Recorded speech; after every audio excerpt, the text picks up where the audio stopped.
Hello, everybody. Welcome to System.debug. We are here live. We're streaming. We got Megan, who's running away from us right now, but that's okay. We've got Nate Pepper and our awesome guest, founder of Banff Dreamin, Jordan. I don't know how you say your last name, so I'm not going to say it. It's all good. Jordan works. Nice and easy. Okay. How do you say your last name? I just need to know. Ostapiuk. Unless if you're really honestly Ukrainian, it turns out that I'm supposed to say Ostapiuk, but it turns out that when you say Ostapiuk on the playground in grade school, it doesn't go over very well. So we went with Ostapiuk. Ostapiuk. All right. That's a cool one. I like that. So yeah, we're here with Jordan Ostapiuk. Yeah, I think I kind of got it. I'm gonna work on it.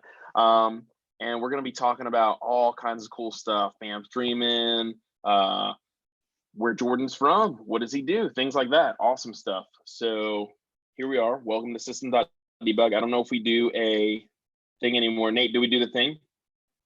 The burner. Do you do it, Nate? Oh, the no, actually, yeah. I realized that somebody was bragging about Zoom's ability to put backgrounds on, so I put several memes. Okay. So no. Okay. You are listening to System.debug. Level, what are we at, 66, 67? 67. I think so. Dude, your background is absolutely wild. Hold on. I'll be in Banff soon. Oh boy. Oh boy. Oh boy. Oh boy. Okay. So I'm going to kick it off. Jordan, where are you from, buddy? I am born and raised Calgary, Alberta. So I've lived here all my life, been pretty fortunate. I've traveled around the world, done a lot of work throughout the United States. But yeah, I always come back home and consider this, well, it is home. It's where we're, excited to, grow our kids up. They're turning 15, and 13. So it's, great city, close to the mountains, much like Denver, Colorado, for those of you that are curious. Jordan, it is gorgeous here. It really is. Oh my goodness. Oh, just imagine the day that I discovered this. I burned a good an hour and a half. Oh my goodness. Oh my goodness, Nate. Oh boy. Oh goodness. All right. Whew. Okay. Let's keep this on track here. So what is it that you do, Jordan? Can you tell us a little bit about that? For sure. So in the grand scheme of things, I do lots of things Salesforce. I became acquainted with Salesforce first about 7 years ago, but kind of hit it hard and fast and fell in love very quickly.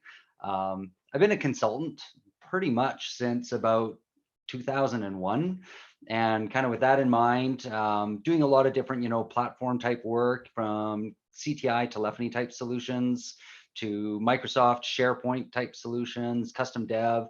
But when I became acquainted with Salesforce, it really, really blew me away, because I realized end to end, I could do things without any developers required. I could actually start and finish delivering business focused solutions. And that's really been what's driven me from day one, is that a guy like me who's done a lot of IT work and generally been in that kind of IT umbrella, I'm now in a position where I have business conversations and I solve business problems and I work very well with all the IT folks.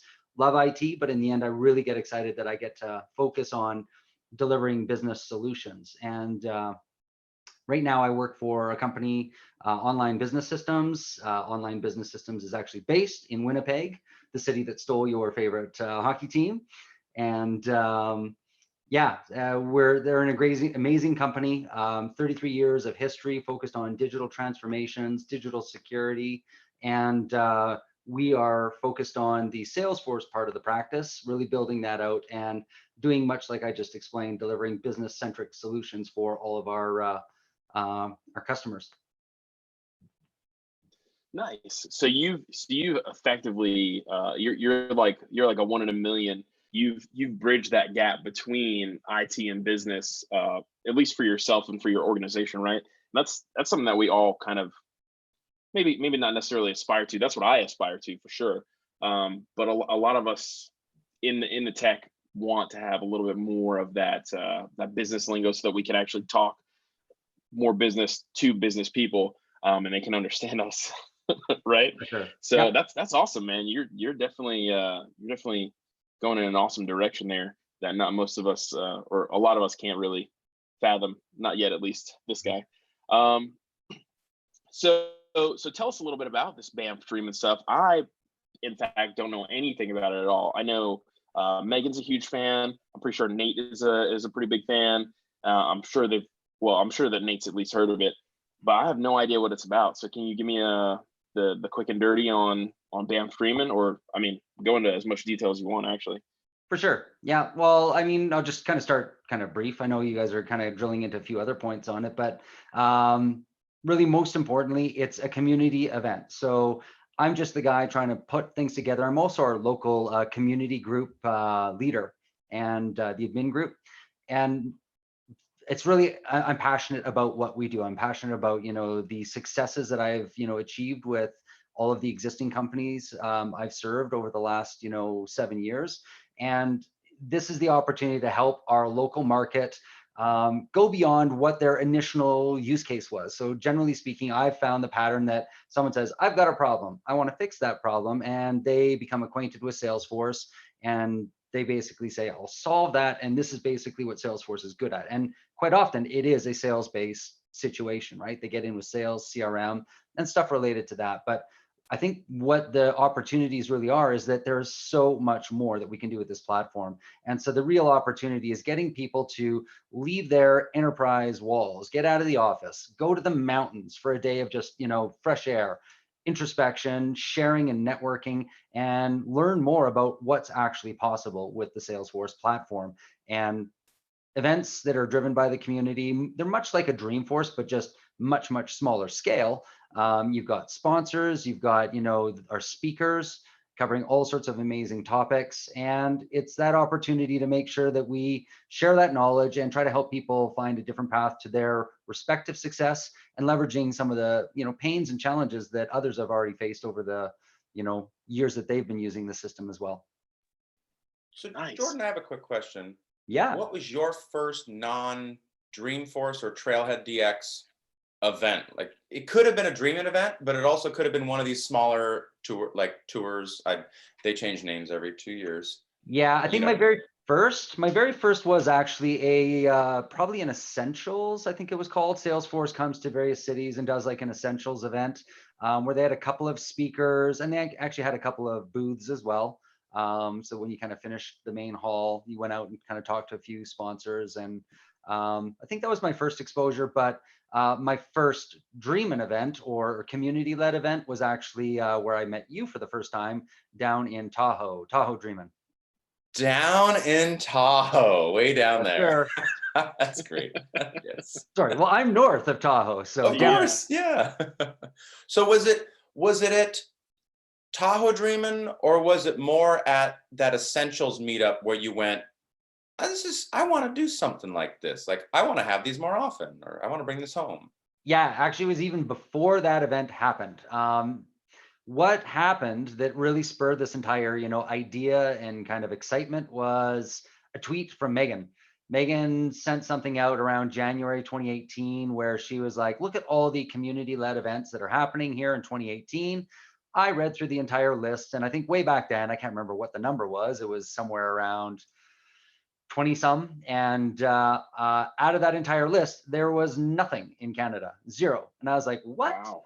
And when I looked at, my own community of, customers and the people I know at other companies using the Salesforce platform, it blew my mind. And quite honestly, I replied to Megan like within minutes of her tweet. And I was like, hey, we need something in Western Canada, and I'll be that guy. Who do I need to talk to? How do I get this started? And she introduced me to Eric Dreschfield. So Eric Dreschfield was awesome, jumped on phone calls with me, supported me with answering some of the basic logistics questions. And he's always been there to assist and help. And he's a exemplary community member in the sense of how he's passionate and supports every one of us to do much of the same that he started with his, original Midwest Dreamin. Nice. Man, that is such an awesome way to start an event. Like, I would have not. I would in my mind. I guess I'm just kind of again biased in this. I would have thought like this is an undertaking of massive proportions, and I'm not nearly prepared enough to do all that possibly comes. Man, kudos to you for just jumping into that and man, I'm just kind of blown away because it's like it feels like you were just like, yeah, and I just did it, boom, and that was it. It's like, oh my goodness, Yeah, that's awesome. Um, And to clarify, so you didn't start a group first. You started Banff Dreamin first. correct. Yeah, we actually were poised to go live and have our first Banff Dreamin event in 2019. But what happened was, again, things have been changing so much in this community ecosystem that Salesforce, the Trailblazer committee, they weren't actively, moderating and facilitating kind of the calendar and agenda. And what happened? Well, it's not that they weren't, but I don't think that all the community members realized that they were starting to do that. And so what actually happened was Texas Dreamin, they've been doing this for I think probably 5 years now, and so they announced their date and their venue. And when I got our sponsorship prospectus together, we sent it out to a few people, and all of them said, "Oh no, we can't do that. We're going to Texas for Texas Dreamin." And I was like, I panicked, and so we got on the phone, spoke to our venue, sweet talked ourselves out of 2019 without any penalty, and it got shifted to 2020. But in the end, the good news was we ended up having to change venue for a few other reasons. And in the grand scheme of things, we're thrilled because we're in the Castle of the Rockies, Banff Springs Hotel. So that's pretty exciting. Yeah, that's I awesome. gotta check that out. The And I'm Castle sure of the that Rockies. people that are seeing this live might know this, but for people that watch this in recording, Salesforce did undergo a huge community shift where Meetup was it. Well, Meetup was it for developers, and there was a slew of ones for user groups or admin groups or nonprofit women in tech. And that's the thing, is that it got so big that yes, there are actually still kind of unofficial Salesforce groups on Meetup, but it's so big now that they went through that growth change. So yeah, you got to have trailblazercommunitygroups.com on your bookmarks, as well as like, oh yeah, maybe there's something going on local with the Meetup. But yeah, no, everything's consolidated now under success.salesforce and then Trailblazer Community Groups, finally. Yeah, so that you can plan to not throw your event at the same time as Midwest Dreamin if you're 2 states away. For sure. And they've been great now. They have insight to the events that we're not aware of as community leaders. We don't know that a DX event might be popping up, 6 months or 3 months down the road, but they've got insight to that and can just at least give us the feedback. Don't pick those dates. Those dates won't work for you very well. So that's good. Yeah, for anyone who's not seen this hotel, Jordan is absolutely right. It looks like a castle. It's amazing. Holy it's cow. like The Shining, but people are staying there. Wah, wah, wah. Oh boy. Good movie though. Good movie. Sequel link in the description. Sequel link. Oh my goodness. Okay. So anyway, so this is awesome. This sounds amazing. You're making me want to go right now because I'm not a Salesforce guy, but holy cow. Warmer than where you are right now, right? It definitely. No. Well, yeah, maybe we'll see. We'll find out. Better skiing. Way better skiing than Atlanta. Yeah. So who's all part of this? Who's handling all this? Is it just you? Are you rocking out, Jordan? Nope, it's a smaller committee today than it was. So initially, when we started back late 2018, early 2019, there was a fairly large group of us. 2 local consulting partners were contributing with me, a company called Cloud Pilots and another one called Creative Spark. So Saul Farshori and Steve Hayes from Cloud Pilots. Myself, I was actually part of Cloud Pilots at one point. And then Creative Spark had Brad Edgerly and Shadi Aboud. They were contributing heavily and really put a lot of the foundations in place that we're still using to set the structure and get that momentum for moving our event for 2020 forward. So, but they all, because of just some of the time investment and the delays and shifting things, admittedly, it's totally fair that, you know, they got to focus on their companies. And so they just said they'll support in the best way that they can, but they just can't be as active in terms of planning. So another community member stepped up quite actively late last year. He runs our local nonprofit group. It's Kevin Waits. And so Kevin's been outstanding at helping and supporting. And we've got a few other community members that are trying to do their best with whatever they can. So Teresa Gavatko and a few others that are just assisting along the way with some support as we do all the tasks that need to get done to pull off an event of this scale. Very nice. That seems like quite the team you got there.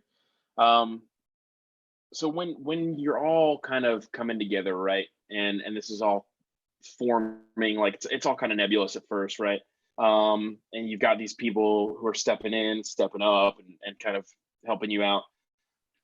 What did this whole entire thing take shape around, I guess? Because there had to be a central core, right? There had to be a central core set of values, a core of some kind that everything was kind of forming around, right? Yeah, it's related to what I said earlier, I think, you know, in the sense that it's about trying to help our local community. And for those of you that aren't aware, things aren't going as rosy as they once were for Alberta, Canada. Like oil and gas is the primary industry. Oil and gas is, you know, prices are definitely, you know, a fraction of what they once were. A lot of people are really concerned about, you know, oil sands and oil sands production. But truth is, there's still a lot of good work being done. There's a lot of innovation, but things have changed. And so what's happening is we need to try to help Albertans in general and our local, you know, companies just understand a lot of the different ways you can solve problems with cloud-based solutions. And again, you talk about digital transformation, and everyone's got a slightly different journey as to what that looks like and how they embark upon that journey. But I think everyone's starting to recognize that there's huge value in leveraging the cloud. There's also prudent ways to leverage the cloud depending on what your core business is and some of your needs. You know, do you need extra, you know, security compliance because of privacy data or health considerations, right? Can we store some of this data in the cloud? If so, what are the criteria that we need to, you know, meet in order to do that? And so with all of that, all these things kind of come together with the types of things that we deal with on the Salesforce platform. And for me, I think it was my first Dreamforce. I was blown away to know that, like, Johns Hopkins, like, you've got massive, you know, health institution that is actively and aggressively using the Salesforce platform as part of their operations, and so many other use cases that I bumped into that it blew my mind. And I'm like, okay, we can't be scared of this, but instead what we need to do is have that forum and open up the dialogue, let people understand there's so many different ways to solve these problems, and all we need to do is just facilitate it. So this event is really about facilitating that, you know, sharing of knowledge and networking, and just building a much stronger community about solving these problems together rather than solving the problems independently, with a lot more of that pain, frustration, and anguish of the lessons learned that we all eventually bump into. Yeah, that sounds. I mean, not to throw myself in your position, but it sounds a lot like what I'm kind of aiming to do here at Slalom, which is like just kind of get everyone started on that cloud journey, right? It's like, man, what do you want to do? Oh, God, got to get out of this data center over here, or I got to move my app over here. Or I got 400 apps that I got to move. And it's like, yeah, well, everyone's got a different cloud journey, right? So let's get you started. Yep. And That's yeah, awesome, though. When I met Jordan and actually Adam, one of our co-hosts at Tahoe Dreamin, 2018, I think. Yep. I was at a company that Salesforce was a small part of their strategy. It was a huge Microsoft partner, and yet got tasked with doing a mobile app. We didn't have mobile department resources available. So I got thrown on that and had to learn basically just hybrid mobile app development, and then Cordova, phone gap wrapping. And that's what my Tahoe Dreamin, I mean, the amount of hours of Salesforce work on that project was about 10%. It was mostly, you know, just HTML, JavaScript, SLDS, like using the Lightning Design System to make it Salesforce-y. Make it look Salesforce-y. Yeah, it's not all about the shiny stuff on the roadmap that I wish I had more time to learn and do, right? A lot of times we're in the trenches, and that's okay, because those trenches put food on the table a lot more often than the shiny new stuff that nobody gets to use yet. So Yep. That's fair. But that's amazing that you're able to kind of do this for it's such a larger scale that or at least that's what I'm hearing from you, is that this is just such a larger scale. It's for all of Alberta. Like you're really, your focus is everyone, not just like, oh, company A, company B. It's like all of Alberta. Come on, get your stuff. Let's go. And so we took a slightly different spin too. We decided to focus on, rather than just admin and developer and nonprofit, we grouped admin and developer as one of our talk tracks. And then nonprofit still has its own talk track, but then we wanted to go a little bit different and say, how about marketing and leadership? So if we're going to kind of combine a couple of themes, how do you actually change mindsets? Like, what are the cores to successful, deployments and rollouts? There's DevOps is one of the themes that we're going to have presented at Banff Dreamin. We've got people talking about digital transformation. We've got, other speakers that are, coming to talk about, keeping your health for, the mindful advantage and trying not to burn out. And I mean, I'm super excited about some of these different all of our speakers. I'm really excited to hear. I actually wish I could be in every room. So we're setting it up where we're going to have Zoom recording all of those sessions so that all of our community can actually consume the content. We're going to obviously reserve that content for the actual attendees for the initial time period, and we'll release it to everyone in the community. But the key there is that there's so many good topics being discussed about that are helping people, and again, across Alberta, just connect with how do we do our jobs better? How do we serve our customers better? And the reality is that, in competitive landscapes, it's customer service. Again, I started out as a call center agent, and I learned that early in my career. The way you differentiate what you do when there's so many other players is you treat your customers extremely well. And what other platform can do it as well as Salesforce? I don't know. The core of Salesforce is the customer, and I've been kind of glued to that, paradigm since I started, 7 years ago. That is amazing. Yeah, I love that. That's, oh man, I wish I wish I could say my mission statement that clearly. It's beautiful. So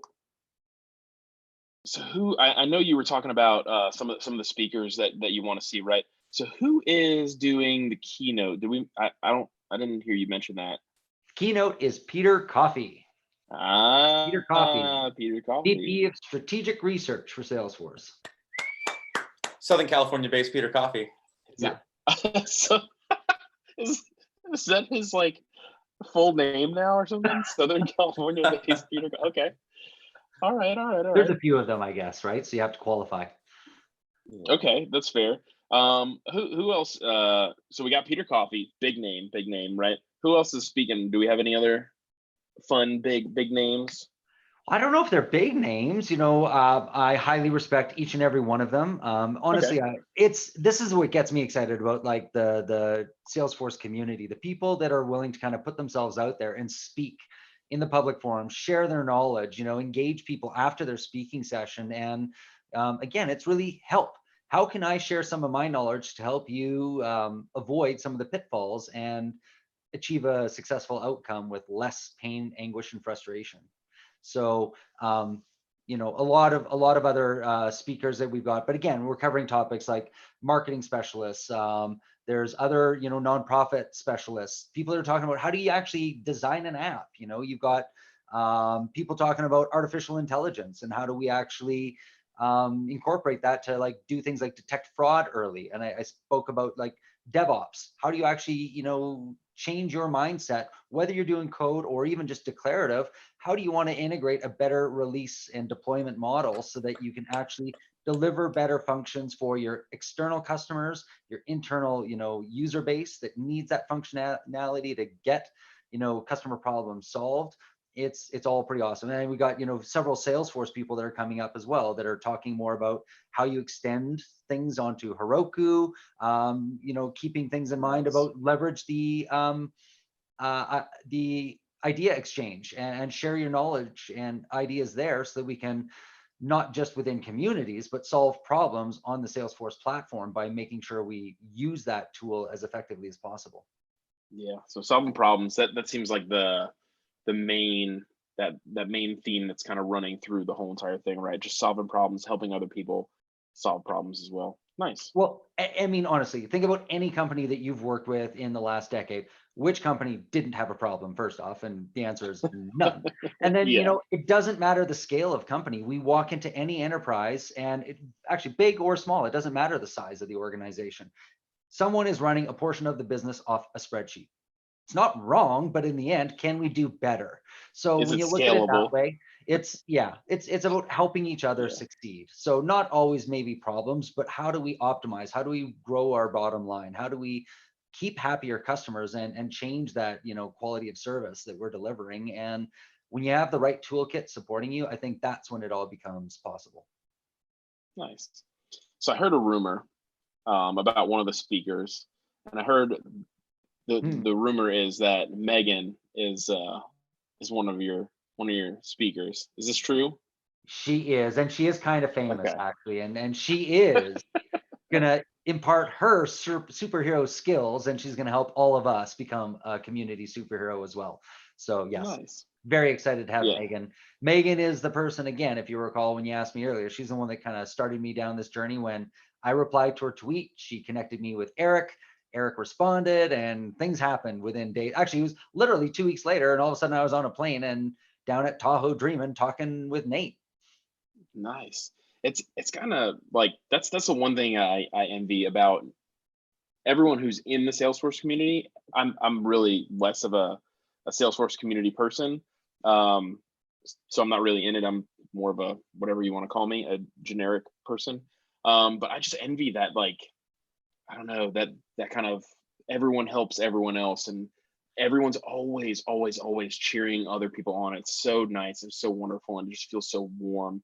And I love that you are now not only are you part of this, but you've got like this big snowball rolling now, and you're about to push this thing down a hill. And it's like, oh goodness, I wonder what this is gonna kind of turn into over time as well, right? Because just in the small amount of time that you've had this kind of running, it's already snowballed into this pretty big thing already. So now there's plenty more to go. For sure. So tell us about some of the. I know we talked about a couple of speakers, but who are the sponsors? What are they getting into? Who are they? What are they doing? Things like that. Well, sponsors. I mean, there's a really, really large community of sponsors that are amazing community supporters. They're passionate about the Salesforce ecosystem. Some of their tools are built on the Salesforce platform or directly integrate and are core, key functional elements that so many of our solutions wouldn't live without. The reality is, back to the whole if you recall our earlier conversation, things started out when I first learned about community-based events. It was in the neighborhood of the 20s, maybe low 30s. In the 2 years since I've been starting to plan Banff Dreamin, they've grown to over 60. And so the harsh reality is that for some of the traditional typical sponsors, I don't envy their position at all. It's hard because there's so many of us knocking on their door saying, we really, really want to get you engaged in our local community. Tell people what you guys do and just be there to engage and help and support them. So unfortunately, there's been a little bit of a challenge for us to secure some of the traditional sponsors. That said, we definitely have a few, and we're super thankful and appreciative and happy to have them support us for Banff Dreamin. We also have lots of local sponsors. So Online Business Systems is our platinum sponsor for Banff Dreamin, and so that's really fantastic. We're super excited about being able to focus on what their overall organization brings to the IT services kind of mindset and delivery. Again,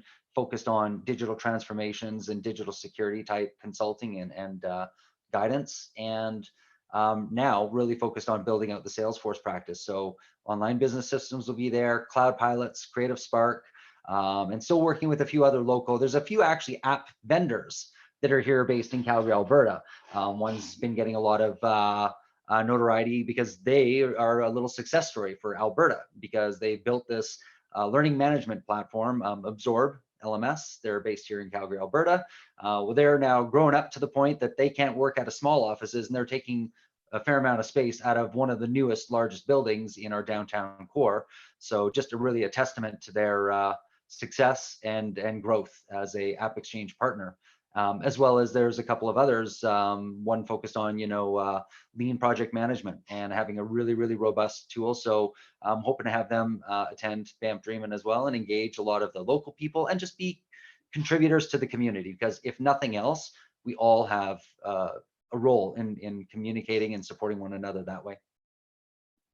That's amazing. So this little company, not to kind of derail our conversation, but so this little company is kind of almost like an Alberta community hero, almost like they're out there and they started this little tiny seed and they're just like growing like crazy. That's amazing.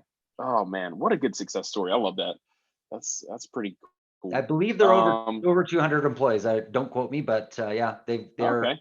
So grown from small little company, and being a small business owner, I can understand a lot of the pain and time involved to take it from the founders to what they are today, which is, so it's actually, you got to commend every organization.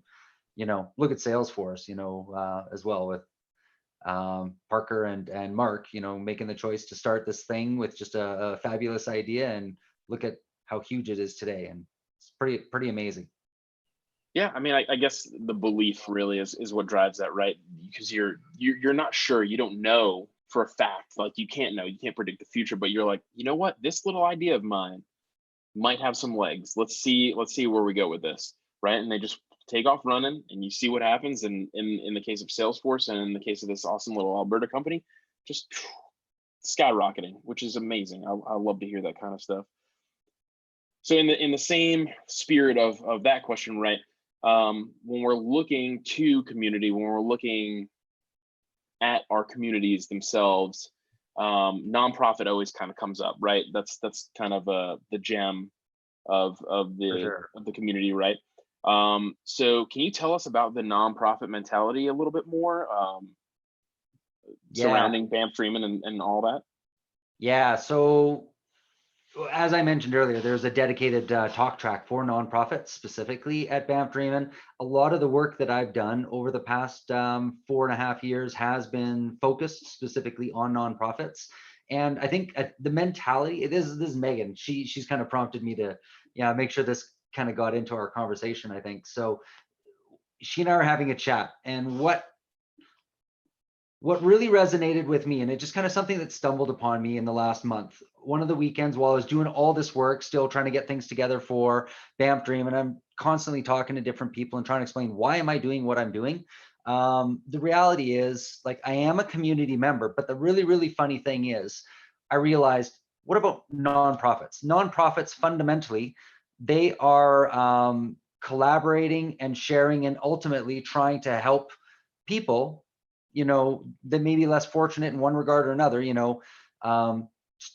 overcome whatever that adversity and challenge is. So it's a whole bunch of people that are contributing and giving. And I think that when you look at like the concept of philanthropy, the reality is you've actually got people that are selflessly going out there and either donating time, money, or their knowledge and expertise, trying to help contribute to addressing whatever that mission is. And it's really, I think, a conscious decision about being an active participant in the problem. So when you're active, and quite honestly, sometimes being active is just raising your hand to say, I don't get something, I don't know. And so you're telling me something's important, but it doesn't resonate with me. I don't get it. And so what I really landed on was, by being an active community member, it feels like I'm doing something for the nonprofit of our community. It's giving back in an active way where it's very fulfilling, very rewarding. It's not just taking, but knowing that I can actually make a difference. And that's a little bit of the spirit that I was trying to convey with Megan, is that I really fundamentally believe that if we can do this and make sure that we're not just taking all the time from our community, but give back, I can go to sleep better at night as well. Nice. I like that. I like that sentiment. It's man, Nate it's just looked good. stunned though. I don't know if Nate wasn't. Yeah, Nate's like, what? Oh, no, no, Somebody say- I'm just trying to think of a good time to slip in. I kind of wanted go for to it. ask a question to kind of connect us. Like I feel, you know, even nowadays, but especially when I was earlier on in my Salesforce career, I felt that I'd watch all these pie in the sky things and go, but wait, I'm in the weeds over here doing, you know, ABC and not even to XYZ. So I guess, Jordan, give us a sense of, you know, this week, today, this month, what are some of the things that you're doing in Salesforce day to day? You know, like not the meetings, not the this and that, but yeah, like what kind of stuff do you touch when you're doing the do that makes, you know, all these good changes happen for companies? Yeah, so I have conversations with various different clients. Someone expressed something where they're looking to, you know, level up their automation, and right now they got a really big manual process related to some document management, and they're like, how can you help me with that? And there's a automation of the documents, but there's also a whole bunch of underlying, you know, elements and considerations. And so I got to run away and just do some design thinking and trying to do some quick and mini conceptual prototypes to vet how can I be really lean and efficient to solve that business problem, and come out and present something so they're like, wow, that totally hit the nail on the mark. It's exactly what I need for now. I acknowledge it's not perfect for later, and but it's a great start at building a good partnering relationship. And that's the way that I ultimately try to do that. I really want to be the partner to every single customer that we work with, and so you have to try to be always working in their best interests. The other side of like what I'm doing with Salesforce is just always learning. So I've been focused on Salesforce CPQ and billing over the last few months, and really working to try to, you know, build up my chops to get more of a technical competency so that I'm able to actually roll up my sleeves and contribute with those types of solutions. I've done a ton of nonprofit consulting, but in the end, I don't have my nonprofit consulting certification yet. So that's another thing that I'm trying to work on the sidelines. So I've got multiple things in progress. I probably would be smarter to focus on one and just hammer it out and get it done. But it's just the way that life works, that you kind of have to dabble in a whole bunch of different things, you know, solving particular problems for a either existing customer or a prospect, working with building new relationships so you can actually get more tools to actually bring to bear in different environments, and try to solve those problems. Again, part of my reality, again, back to your question, is I don't do code. Wish I could. I'm not like you guys where I just don't have that skill set. But in the end, I'm a pretty damn good declarative guy.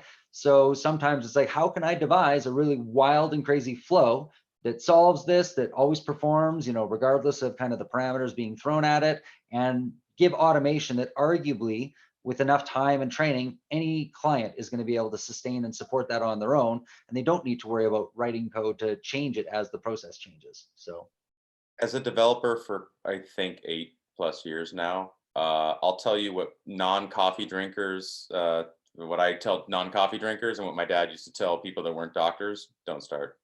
Don't start.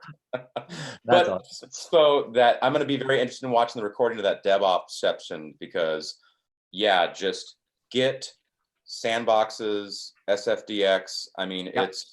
solving that puzzle is going to save us, you know, 4 times the amount of work that we're putting into it now. So I'm on a mission on that front too. So again, I'm declarative. I don't do code, but I really, really believe that as we're configuring and doing the declarative work, we should be checking in our metadata. And we should be using these different sandboxes and breaking up the chunks of work and making sure that when things come together, it does merge nicely. So again, a lot of the tenets of DevOps, how do we do this continuous integration and merging of the changes between different, you know, sandboxes or scratch orgs, and just make sure we've got a really good release cadence and rhythm and organizational change management, so that when you are going to bring these, you know, new features and functions or bug fixes together, everyone's ready, and we can do these things in reasonable timeframes. We don't need to wait 3 months, 6 months. It's about trying to optimize that entire cycle. right, even just the lowering the pain threshold to refreshing a full copy sandbox. Yeah. That would be great. Yeah. Just, if you can write it down, chances are you can automate it, or at least have it written down, right, for someone to do it. Yeah, exactly. Yeah. Well, cool. Nice. I don't know. I don't have anything else for you, Jordan. Sorry, I don't. I'm usually more I don't know, more vocal than this. I'm more verbose. All But good. just like the questions that we already started with, and like all your answers were just very full and very informative. And so I'm left questionless. Nate, do you have anything else? I wish I could make Banff, man. I'll be lucky if I make Trailhead DX this year, and I'm a $50 flight away from the Bay Area. So, Oh man, what's going yeah. on? But That you're not going to make next Banff. year- What's going on? Next year, the babysitting budget is going to be increased. So, yeah, I will hit 2021. We'll recruit That's both fair. of you for 2021. That's my mission. Absolutely. Don't recruit me. I don't know what the heck I would even do. Oh boy. But yeah, so it was awesome having you. Thank you. Do you have anything that you would like people to follow you on Twitter? Anything like that? Are you on Slack? Any Slack channels? Are you in the Slack or the Ohana Slack? I went back. I was just invited yesterday or Nice. Saturday by Okay. Megan, so I will be in there soon. Twitter's probably the easiest to connect with me. Okay. Jordan Ostapiuk, which Okay. I think I'll get posted on LinkedIn on We'll put it on there. YouTube comments. So Yeah. that's what I'd recommend for now. But I mean, hey, I'll use whatever tool needs to be used. Email always works as well. So Fair. Okay. So yeah, so if you have any questions, if you just want to tweet your thanks about Banff Dreamin, if you want to tweet your excitement about Banff Dreamin, just tag Jordan over here at Jordan Ostapiuk. I am RJ at the infamous RJ on Twitter. Nate. Good to see you, Nate Pepper. May the S-Force be with you all. And Jordan, thank you so much for being on today. That's on that's Twitter, right? Thanks, guys. May the S-Force be with you on Twitter. S-Force be with you on Twitter. And then Megan is at Megan SF, right? Or is it Megan SF Rocks? I never remember which one it is. Megan. I think it's just at Megan SF. Yep. Yeah. Oh, I'm so mad at this. Megan All SF right. on Twitter. Megan SF. MEIGHANSF. All right. Well, it was awesome Thanks, having gentlemen. you, Jordan. I am excited for not only Banff Dreamin and how awesome it's going to do, but I'm excited for Alberta now, and how awesome that city is going to become. Just having you around. Thanks, man. I appreciate it. And if you don't mind, I'll just say check out banffdreamin.com. If you guys are looking for more information, there's an info email or little section at the bottom. So if you got questions, click that there. And yeah, as Nate says, link Yeah. link to the tickets. I was going to in say the we description. will definitely make sure we have all those links in there. Yeah, make it easy for everybody. Awesome. thank you guys very much. Really appreciate it. It was great having you.